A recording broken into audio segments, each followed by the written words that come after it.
Pharmacist मित्रांना 5 लाख रुपयाचा विमा हा मोफत मिळणार आहे. याच्यामध्ये तुम्हाला कोणतेही प्रीमियम भरायचं नाही. जे काही महिन्याला किंवा वर्षाला हा विमा तुम्हाला मोफत देण्यात येणार आहे. ही योजना आहे जगन्नाथ अप्पा शिंदे फार्मासिस्ट सुरक्षा कवच या नावाची जी काही योजना आहे, याच्या अंतर्गत फार्मासिस्टला 5 लाख रुपयाचा विमा हा मोफत दिला जाणार आहे. तर या योजनेसाठी आपल्याला कागदपत्रे कोणते लागणार, याच्यासाठी ऑनलाईन नोंदणी कशी करायची व याच्या काही अटी व नियम येतात त्या कोणत्या कोणत्या येतात, हे सर्व आपण या व्हिडिओमध्ये आपण माहिती करून घेणार आहोत. तर तुम्ही व्हिडिओ हा शेवटपर्यंत बघा, म्हणजे तुम्हाला सर्व या योजनेबद्दल माहिती कळेल. आपल्या माहितीचा किडा या युट्यूब चॅनलवर जर तुम्ही नवीन असाल तर सर्वात पहिले आपल्या चॅनलला सबस्क्राईब करा व जे काही साईडचं बेल आयकॉन आहे ते सुद्धा प्रेस करा, म्हणजेच नवीन अपडेट असो किंवा नवीन कोणतीही योजना असो तुम्हाला सर्वात पहिले त्याची नोटिफिकेशन युट्यूब पाठवत जाईल. तर चला वेळ न वाया घालवता आपण आपल्या व्हिडिओला सुरुवात करूया. तर याची वयोमर्यादा काय असणार, तर याची वयोमर्यादा बघा 18 ते 60 वर्षापर्यंत जे काही रजिस्टर्ड फार्मासिस्ट येतात त्याच्यासाठी अर्ज करू शकतात. व याचे आपल्याला दुसरी अट म्हणजे आपण MSPC म्हणजेच महाराष्ट्र स्टेट फार्मसी काउन्सिलकडे रजिस्ट्रेशन असणं गरजेचं आहे व हे रजिस्ट्रेशन डिसेंबर 2026 पर्यंत व्हॅलिड असणे गरजेचं आहे. तर काही जण असं नका विचार करू की हे ड्रग लायसन आहे का, तर ड्रग लायसन वेगळं आहे आणि हे रजिस्ट्रेशन वेगळं आहे. याच्यामध्ये दोघांचाही दूर दूर पर्यंत काही संबंध नाही. तर आपलं रजिस्ट्रेशन कोणतं, की आपण जेव्हा फार्मसी पास आउट होतो व जेव्हा काही फर्स्ट टाइम रजिस्ट्रेशन करतो तर ते रजिस्ट्रेशन आपलं 2026 डिसेंबर पर्यंत वैध असले पाहिजेत. व याच्यासाठी आता डॉक्युमेंट काय लागणार, तर याच्यासाठी डॉक्युमेंट बघा, जो काही तुम्हाला नॉमिनी ठरवायचा म्हणजे तुमची आई असेल, वडील असेल, बायको असेल, भाऊ असेल किंवा तुमचा मुलगा असेल, जो कोणी नॉमिनी ठरवायचा त्याचा आधार कार्ड लागणार, त्याचा फोटो लागणार व त्याची सही लागणार. तर हे झालं नॉमिनीसाठी. व रजिस्टर्ड फार्मसिस्टचं फक्त आधार कार्ड लागणार. व याच्यात एक महत्वाचं म्हणजे आपल्याला सेल्फ डिक्लेरेशन म्हणजे डिक्लेरेशन फॉर्म भरावा लागणार आहे. तो डिक्लेरेशन फॉर्मची जी काही PDF आहे ती मी आपल्या डिस्क्रिप्शन बॉक्समध्ये दिलेली आहे. तिथून तुम्ही ती PDF डाउनलोड करा व प्रिंट आउट घ्या. प्रिंट आउट घेतल्यानंतर ती PDF पूर्ण भरा. PDF भरणं खूप सोपं आहे, जास्त काय अवघड नाहीये. जरी तुम्हाला PDF भरता येत नसेल तर मला कमेंटमध्ये सांगा, जशी मी तुम्हाला PDF भरण्यास सुद्धा मदत करेल किंवा त्याच्यावर एक सेपरेट व्हिडिओ घेऊन येईल. तर मित्रांनो, हे झालं बघा याच्या नियम अटी. तर आता काही आपण त्या पॉलिसी बद्दल बोलणार. तर ही पॉलिसी अपघाती आहे. जर फार्मसिस्टचा होऊ नये पण चुकून काही अपघाती मृत्यू वगैरे झाला किंवा काही अशी दुर्घटना घडली तर त्याच्या फॅमिलीला 5 लाख रुपयाचा विमा, जो काही नॉमिनी असेल त्याला तो 5 लाख रुपयाचा विमा दिला जाणार. तर याच्यामध्ये हे फार्मसिस्ट कॅल्क्युलेट होणार नाहीत, की जसं समजा एक पैशामध्ये तुम्ही नोंदणी केली व दुसऱ्या राज्यामध्ये स्थलांतर झाले किंवा तुमचं फार्मसी रजिस्ट्रेशनचं जे काही हे रजिस्ट्रेशन आहे ते दुसऱ्या राज्यामध्ये ट्रान्सफर केलं तर ते याच्यामध्ये येणार नाही. तर हे सर्व MSPC कडे नियम राहतील याच्याबद्दल. व काही जे टर्म्स अँड कंडिशन येतात त्या मी खाली आपल्या डिस्क्रिप्शन बॉक्समध्ये दिलेल्या आहेत, त्या सुद्धा तुम्ही वाचून घ्या. व तुम्हाला रजिस्ट्रेशन करताना काही जरी अडचण आली तर मला कमेंट बॉक्समध्ये सांगा व तुमचं सगळं फार्मसिस्ट मित्रांना शेअर करा, म्हणजे सर्वजण या योजनेचा लाभ घेऊ शकतील. तर चला मित्रांनो, वेळ न घालवता आपल्या व्हिडिओला आपण सुरुवात करू. तर मित्रांनो, हे बघा आपण आलो आपल्या लॅपटॉपच्या स्क्रीनवरती. लॅपटॉपच्या स्क्रीनवर बघा गुगल क्रोम ब्राउझर ओपन करून घ्यायचे. ब्राउझर ओपन केल्याच्या नंतर बघा इथे आपल्याला वेबसाईट टाकायची MSPC लॉग इन. वाटलं तर मी डिस्क्रिप्शन बॉक्समध्ये याची तुम्हाला लिंक सुद्धा देईन. MSPC लॉग इन वरती क्लिक करायचं. MSPC लॉग इन वरती क्लिक केल्यानंतर पहिल्या साईडला क्लिक करायचं MSPC ऑनलाईन पोर्टल. याच्यावरती गेल्यानंतर बघा इथे आपल्याला न्यू रजिस्ट्रेशन, अदर प्रोसेस किंवा ऑलरेडी रजिस्टर्ड. तर आता काही फार्मासिस्ट विचारतील सुद्धा की आम्ही रजिस्ट्रेशन केलंय, आमचा फॉर्म स्क्रुटनीमध्ये, तर आम्ही काय करायचं. तर सध्या तुम्ही काहीही करू नका. जेव्हा अप्रुव्हल झालं तेव्हा जर फॉर्मची प्रोसेस भरणं चालू असेल तर तेव्हा तुम्ही भरा किंवा अजून काही निर्णय आला तर मी तुम्हाला कळवेल. आपल्या चॅनलसोबत कनेक्टेड राहा. तर बघा इथे आपल्याला लॉग इन ID टाकायची. तर मी इथे लॉग इन ID टाकून घेतोय. मग नंतर प्रोसीड वरती क्लिक करायचे. प्रोसीड वरती क्लिक केल्याच्या नंतर आपल्याला इथे पासवर्ड टाकायचा आहे. तर मी एक वेळेस लॉग इन करून घेतो. बघा मी इथे लॉग इन ID टाकलेला आहे, पासवर्ड टाकलेला आहे व कॅप्चा कोड सुद्धा टाकलेला आहे.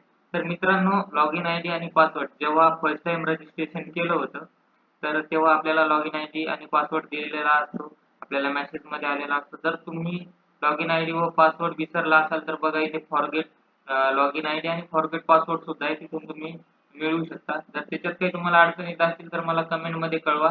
मी त्याच्यात एक आपला सेपरेट व्हिडिओ घेऊन येईन. तर याच्यानंतर आपल्याला लॉग इन वरती क्लिक करायचंय. लॉग इन वरती क्लिक केल्याच्या नंतर बघा हे आपलं लॉग इन झालेलं आहे. लॉग इन झाल्याच्या नंतर बघा इथे एनरोलमेंट आरपी सुरक्षा कवच याच्यावरती क्लिक करायचंय. याच्यावरती क्लिक केल्याच्या नंतर बघा आपला फॉर्म ओपन झालेला आहे, जो काही ऑनलाईन फॉर्म येतो. तर याच्यानंतर बघा पहिलंच फर्स्ट नेम. तर फर्स्ट नेम मध्ये आपल्याला नॉमिनीचं टाकायचं. बघा please enter all details of nominee, म्हणजे जी काही माहिती आहे ती सर्व माहिती आपल्याला नॉमिनीची फिल करायची. तर याच्यानंतर तुम्ही जो कोणाला नॉमिनी ठरवणार आहात त्याचं नाव टाकायचं इथे आधारनुसार, जे काही फर्स्ट नेम आहे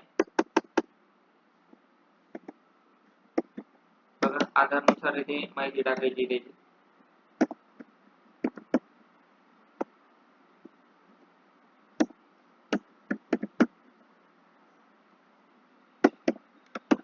बरोबर.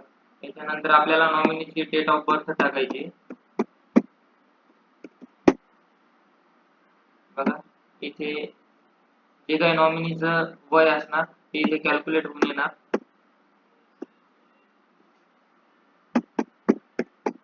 इथे मी जन्मतारीख टाकून घेतोय. बघा जी काय डेट ऑफ बर्थ नॉमिनीची हे आपल्या डॉक्युमेंट नुसार टाका, अंदाजे टाकू नका. जर अंदाजे जर टाकली तर पुढे क्लेम करता वेळेस तुम्हाला अडचणी येऊ शकतात. तर जी काही डेट ऑफ बर्थ आहे ती तुम्ही इथे डेट ऑफ बर्थ टाकून घ्या. नंतर बघा इथे जेंडर सिलेक्ट करा की जो काही तुमचा नॉमिनी मेल आहे फिमेल आहे. याच्यानंतर नॉमिनी सोबत तुमचं नातं काय, तुमचे वडील येतं, आई येतं, स्पाऊस म्हणजे तुमची बायको असणार किंवा तुमचा मुलगा असणार किंवा तुमची मुलगी, ब्रदर सिस्टर किंवा काही दुसरं नातं आहे ऑदर मध्ये, तर ते सुद्धा तुम्ही ते टाकू शकता. तर बघा इथे तुम्ही रिलेशनशिप सिलेक्ट करून घ्या. याच्यानंतर मोबाईल नंबर जो काही आहे तो आपल्याला नॉमिनीचा टाकायचा आहे. तर इथे मी मोबाईल नंबर टाकून घेतो.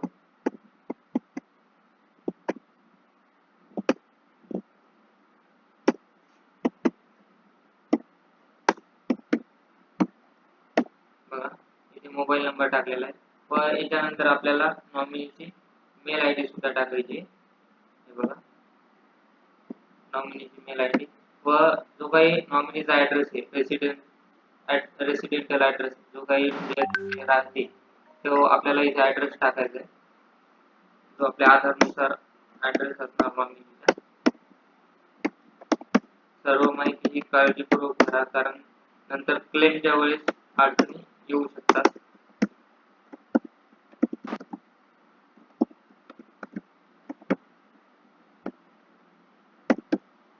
याच्यानंतर आपल्याला इथे नॉमिनीचा आधार नंबर टाकायचा आहे.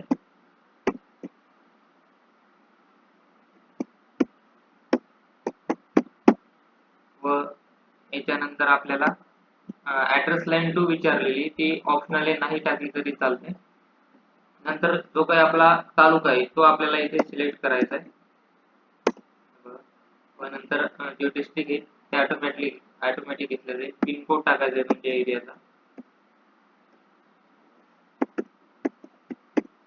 व याच्यानंतर आधार कार्ड ऑफ रजिस्टर्ड फार्मसिस्ट. इथे आधार कार्डचं काही पहिला ऑप्शन आहे, तर इथं जो काही रजिस्टर्ड फार्मसिस्ट आहे त्याचं आधार कार्ड इथं आपल्याला अपलोड करायचं आहे. व जे आधार कार्ड आपल्याला अपलोड करायचं आहे ते PDF मध्ये असायला हवं, हे लक्षात असू द्या. तर JPG फॉर्मॅट मध्ये असलं तर ते आधार कार्ड इथे घेतल्या जाणार नाहीये.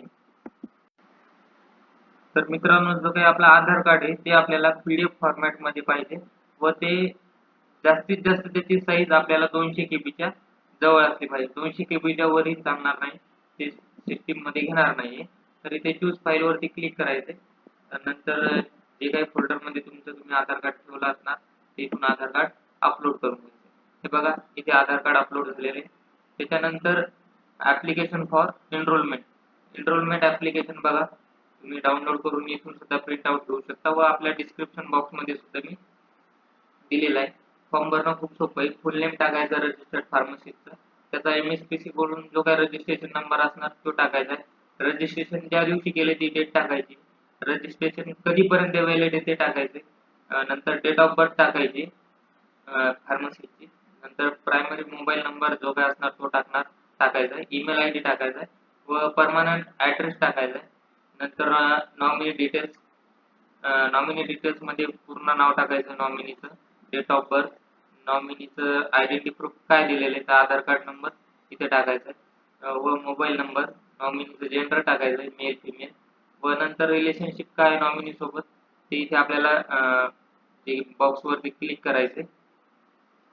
जे काही रिलेशन असतात त्या बॉक्सवरती क्लिक करायचे व जर ऑदर असलं तर पुढे आपल्याला जागा दिलेली आहे तिथं आपण टाकू शकतो. इन केस जर नॉमिनी 18 वर्षाच्या आत असेल तर त्याच्यासाठी काय करायचंय जे काही जे 18 वर्षाच्या आतला जो तुम्ही नॉमिनी जोडणार आहात तर त्या नॉमिनीचं सध्या गार्डियन म्हणजे त्याचे पालक कोण आहे तर त्याचं तुम्ही पूर्ण इथे माहिती भरू शकता व व टर्म्स अँड कंडिशन आहे ना त्या तुम्ही वेळेस रीड करा व त्याच्यानंतर name and signature of registered pharmacist इथं तुमचं नाव टाकायचं व नाव टाकून तुमची खालती सही करायची व डेट अँड प्लेस डेट वर टाकून तुमचं ठिकाण टाकायचं.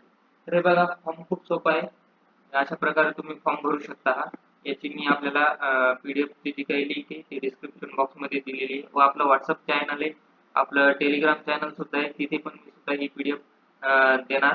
तर तुम्ही ते एक वेळेस जॉइन करा. त्याच्यात सुद्धा मी आपल्या चॅनलच्या लिंक आपल्या डिस्क्रिप्शन बॉक्समध्ये दिलेल्या आहेत. तर मित्रांनो हे बघा अशा प्रकारे आपण हा ॲप्लिकेशन फॉर एनरोलमेंट हा फॉर्म भरू शकतो.